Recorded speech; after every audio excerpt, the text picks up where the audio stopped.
G'day everyone, we've got Jemima here today. Jemima, would you introduce yourself? Hey everyone, I'm Jemima. I'm 20 years old and I'm currently in Melbourne, Victoria, but most of the time I live in Brisbane in Queensland. Awesome. And what about work role and any diagnosis?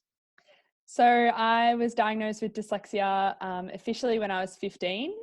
I always sort of knew I had dyslexia most of my life because my dad is also dyslexic. At the moment, yeah, and at the moment I'm a student midwife at university, but I'm also studying provisional entry medicine. And I run my own business in dyslexia as well. So we have our own sort of student mentoring program and do school-based presentations.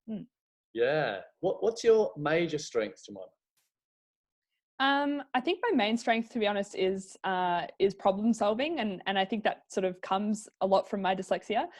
In a way, I'm very good at finding loopholes and finding creative solutions for things, which is particularly helpful from sort of the entrepreneurship perspective.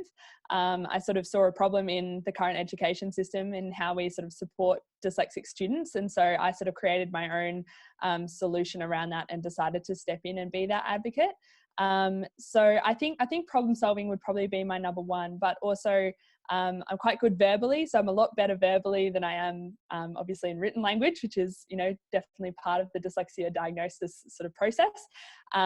But yeah, I think I'm very good at sort of talking to people, good with relationships, good at negotiating. And I think, my main motto is sort of, ask for forgiveness rather than permission. So that's sort of how I navigate through my world at the moment. So that's amazing. So wanting to be in medicine, studying to be in medicine, connecting people, problem solving, those strengths really fit well. They do, yeah, and there is evidence to say that about 30% of entrepreneurs are dyslexic as well. So I think it's sort of in my blood in a sense to sort of find problems and find creative solutions to that problem. I'm also sort of not afraid to jump in. I'm not afraid to take a risk and sort of put myself out there. And I guess one of my weaknesses is perhaps that sometimes that goes too far and I throw myself into too many things, but I learn a lot from taking those risks. So yeah, I think they pay off mostly in the end. Awesome. In the end, you've just got to try it, don't you? You've just got to, if you give it a go, Richard Branson, screw it, just do it. And if you never do, then you'll never know. Exactly. Yeah. Tell us about your entrepreneurial ideas. What was your first one? Like one of the first ones that you remember as a kid? As a child, I sort of was that kid, not with the lemonade stand, but I was big on raffle tickets back in the day because I was a swimmer growing up, and we had this sort of competition where to go away on this interstate trip for our swimming, we had to sell off all these raffle tickets. So I would go door to door. I set up a little thing in our shopping centre and sold all of my raffle tickets from a booth. I would buy a whole lot of donuts or lollipops from Coles when they were on sale and then sell them for a premium at the swimming competitions, things like that. I think my parents were very keen to sort of get me into lots of different skills so that I could build up that confidence and that resilience, because clearly school wasn't really something I was very good at early on and through most of my schooling. So they worked really hard to sort of develop my skills in other areas. So entrepreneurship was definitely one of them. I think talking and negotiating with people and sort of, I learned very quickly to sort of turn on my cuteness factor and try and persuade people to do things and buy things. And also sort of a bit of leadership and public speaking and things like that as well. Yeah. And sales and marketing seems to be something that dyslexic people love, find easy. I find myself doing it even when I don't need to. Yeah, we are on the whole quite good salespeople, and I think that's sort of stems from even as a child trying to convince your parents or your teacher not to allow you to read aloud, to convince them that you don't need to read today, things like that. You sort of learn how people tick, and so that's definitely sort of come through as a thread in my adult life. So right. Yeah. Well, when I was at high school, I used to walk past a hot bread kitchen up here in Brizzy, and I would buy some hot bread and I would then sell it to a friend of mine for his lunch. And we did that for ages. And I learned in business, you got to diversify, because he got bored of it and then he started buying someone else's lunch. Exactly right. Exactly right. I had similar things going for me at school. I convinced one of my friends actually to help me study biology. I learn really well through talking to people, through having conversations, and so I convinced her to sit down and talk with me about biology for 2 hours per week if I bought her lunch at the cafe at the cafeteria at school for twice a week. So I would sort of buy my way through study even as well. Not in a cheating sense, just in a learning sense. But yeah, that was also sort of one of my strategies. Well done. That's amazing. So you're sort of paying for learning, different learning. You sort of Exactly right. educated yourself. Um, okay, I wanted to ask you. This just came into my head. Who are your poster dyslexic role models around the world, but in Australia?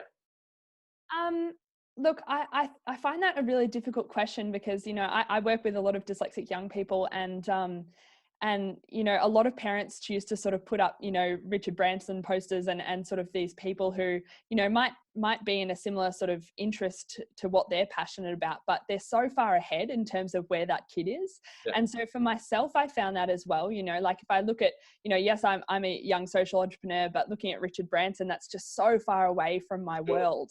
That I can't have him as an idol. It's almost demoralizing. And as dyslexics, we sort of have a bit of an innate fear about not being successful anyway. So I guess my idols were sort of a bit closer to home. And so for me, having my dad, who was pretty much the only dyslexic person I knew growing up for most of my life, having him as a role model of, hey, my dad's dyslexic, didn't find out till he was 27 doing his Masters of Education, but hey, he's a principal and he's doing really cool things in his school and finding innovations and things like that, and really enjoying and having a successful life. So I guess he was probably my main role model growing up. Yeah. That's excellent. I really like that. And it's true of me too. That was the first person who I thought, oh, hang on, maybe this isn't a bad thing. Because of course, at the time you're going through so much difficulty and frustration with some of the learning challenges associated with dyslexia.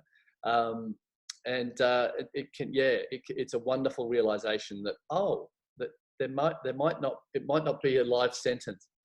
For me, what I love about Richard Branson's example is that he really did have major challenges at school, and I think his honesty, and I relate to, wow, this guy with his island and airlines, but actually some of his honesty in some of the interviews sort of touched me, and I was able to relate to it. What about Australians though, aside from your wonderful dad? Anyone you can put your finger on? Oh, I had a water polo player who, at the time I was very into sport. I was very much set up to be a sportswoman until I was about 16 and turned around. I decided that I wanted to do medicine. So I guess for me growing up, also this particular water polo player who was dyslexic, she had really sort of made it in the water polo world. And so I sort of looked up to her. Who was it? I actually can't remember. This is terrible. I can't remember what her real name is, but her water polo name was Ziggy.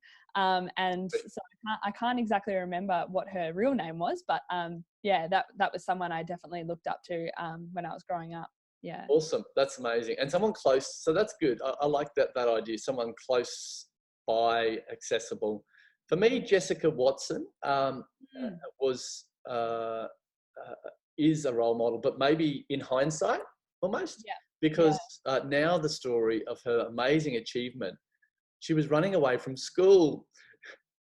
She literally was running away from school, and as a young woman, there was mixed feelings about what she did, but good on her for achieving what she did. I do think we need those successful role models in Australia for young people to go, I'm a bit like that, even if they can't access it. Even far better for family members. I think we need more people, and just normal people, the local builder or whatever it is. Yeah. Family, friends who go, yeah, I had that struggle. Still don't know my tables, but